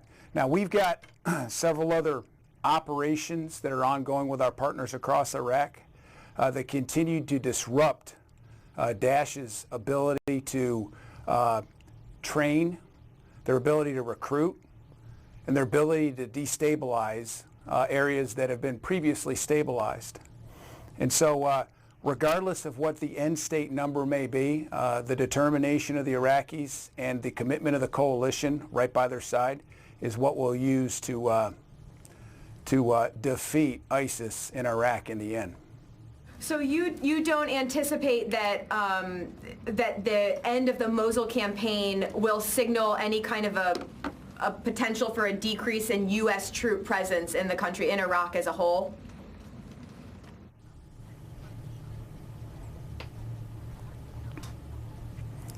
Courtney, I really can't speculate about the future. That's all that would be. What I'll tell you is our mission hasn't changed, and I don't anticipate it changing, and we'll be there right by the Iraqi side supporting them.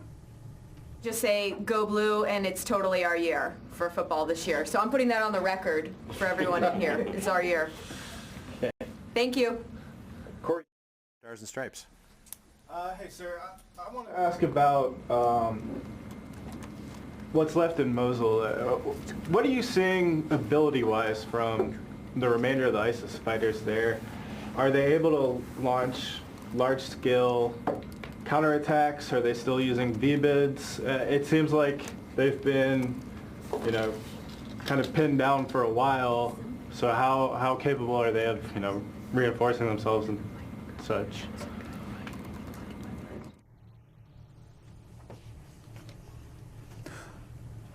Okay, I'm sorry. I had to play with my ear here for a second because I had lost you, but I think I got the gist of the question. So there's a couple things to think about when we talk about what's going on with ISIS in West Mosul. First and most importantly is that they're surrounded. They've got no way out. Now, being an encircled force, they try as they can to counterattack, to try to break out from encirclement. But all those attempts to date have failed. Exacerbating the situation for them is when I came here 8 months ago, they had capability that was very large. They had suicide-borne vehicle IEDs. They had UAS platforms. They had a suite of indirect fire platforms, and they had lots of fighters. But over time, we stripped away their capabilities of those networks, and so they've gotten smaller and smaller in size and capability. And when that happens, they start running out of options. And so they're basically fighting now with rifles, machine guns, snipers, and of course the endless or limitless exploitation of the human element in Mosul. Those are their weapons right now. That's all they've got left. And the Iraqis.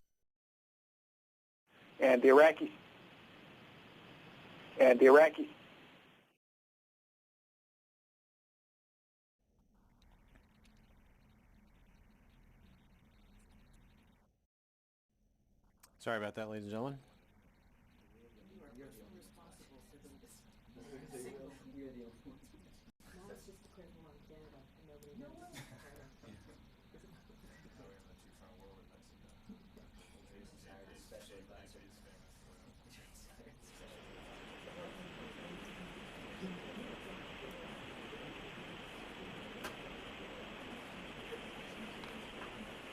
Okay, sir, I think we got you back again. Sorry about that. Question.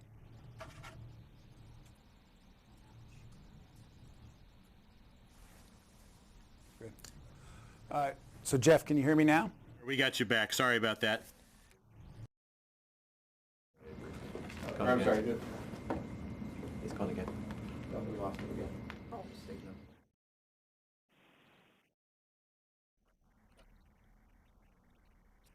Or actually, you had the floor, I think. Yeah, sorry about that.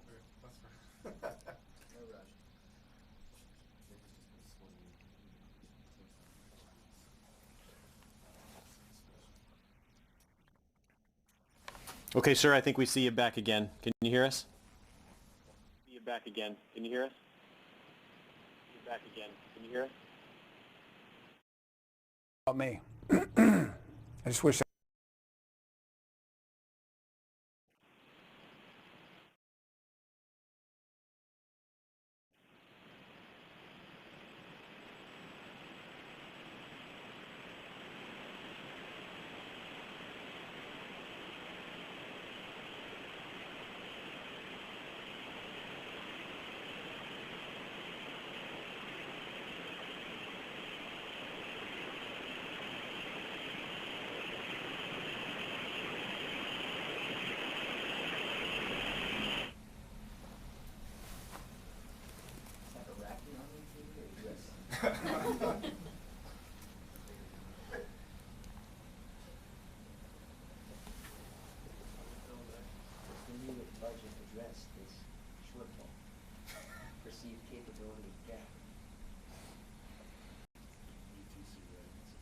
Thank you for the commentary. Okay. Sir, I apologize. We keep running out here. Make sure you can hear us again.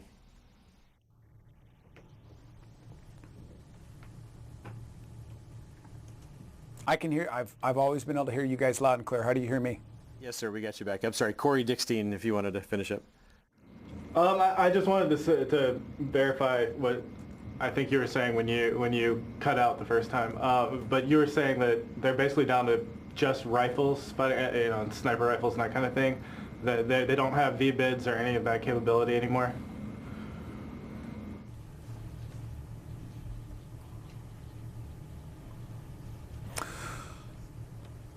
Corey, thanks, and I'll finish out that question. Very limited capability in that regard in Mosul.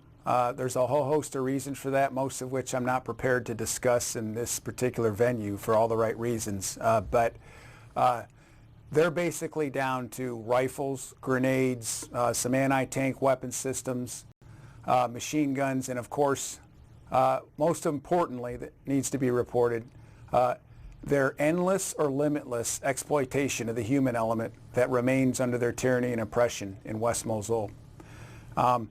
Is it possible that there could be a VBIED somewhere? Absolutely, but they're very limited in that capability. And the reason is because between the Iraqi security forces protecting themselves and the coalition's joint and coalition fires, we stripped them of those capabilities. So all they've got is rifles and other things that I mentioned. Does that answer your question? It does. Thank you, sir. Okay, Kimberly Dozier, Daily Beast. General, thanks for doing this. Can you expand on the limitless exploitation of the human element? Also, give us an update on the use of airborne IEDs, drones.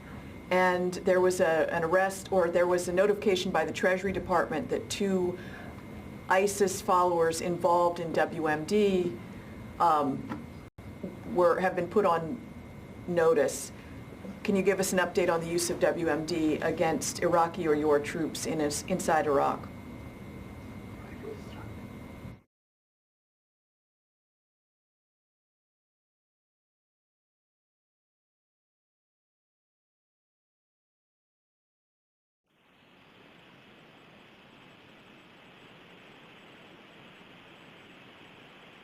And aerial system capability and the ability for it to drop munitions. That particular capability has been absent from West Mosul for quite a while. And the reason it's gone is because we've targeted it and we stripped them of that capability. Plus the Iraqi security forces are helping with that. In addition, the Iraqi security forces have learned how to protect themselves from that. And so although a possible capability because of how we've adapted to the environment, it's really nothing more than a nuisance now. Second question you asked was weapons of mass destruction. I'm not familiar with what exactly you're speaking about. Can you give me some more information on that? The two ISIS operatives that were listed were targeted, I think, in terms of their use of mustard agent, homemade mustard agent, which I was throwing into the basket of WMD.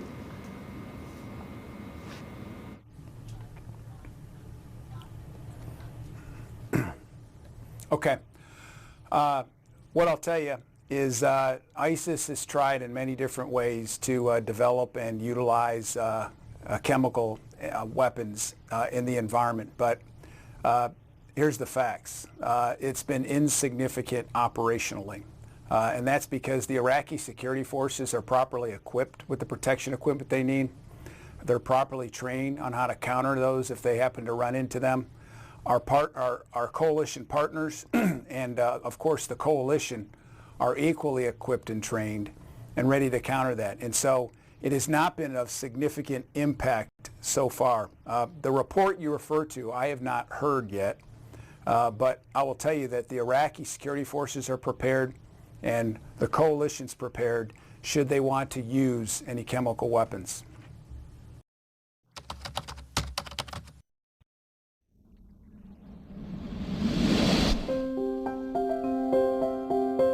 I was born and raised in Ukraine, and I came here when I was 14 years old to pursue an American dream. I was always creating stuff since I was a little child.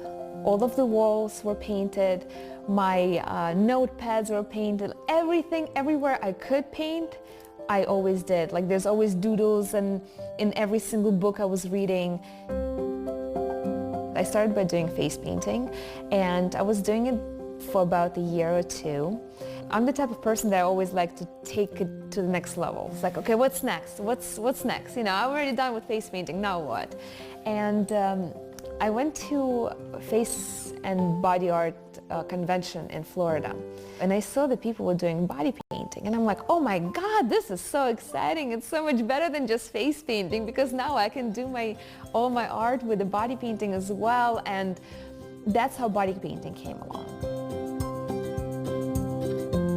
I definitely had my body painted quite a few times, and one of the main reasons why I decided to do that is because I wanted to know what it feels like for the model to be painted, because for me it's very important to make my model feel as comfortable as humanly possible.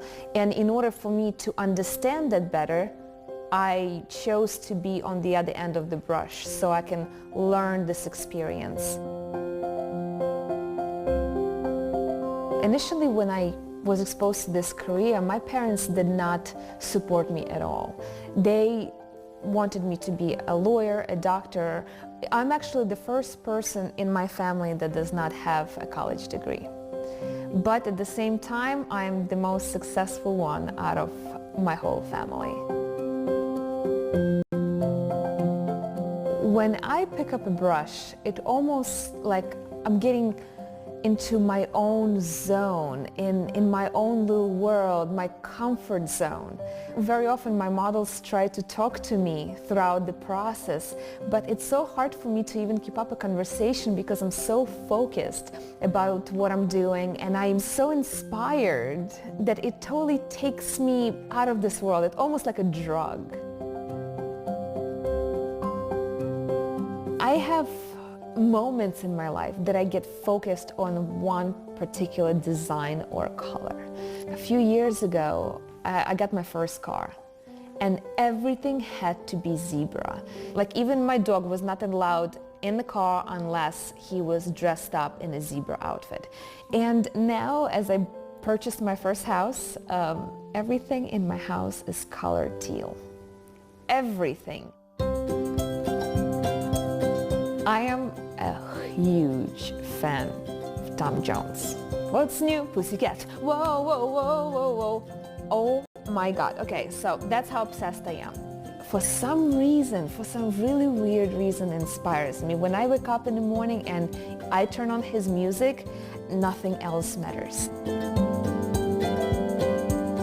What I do for a living, it makes me happy. I feel like I have not worked a day of my life. I feel like America gave me an opportunity to pursue my passion as an artist. And I'm pretty sure I won't be able to succeed in the art field that I'm in if I would be back in Ukraine. It's a great feeling. It's a great feeling to do what you love.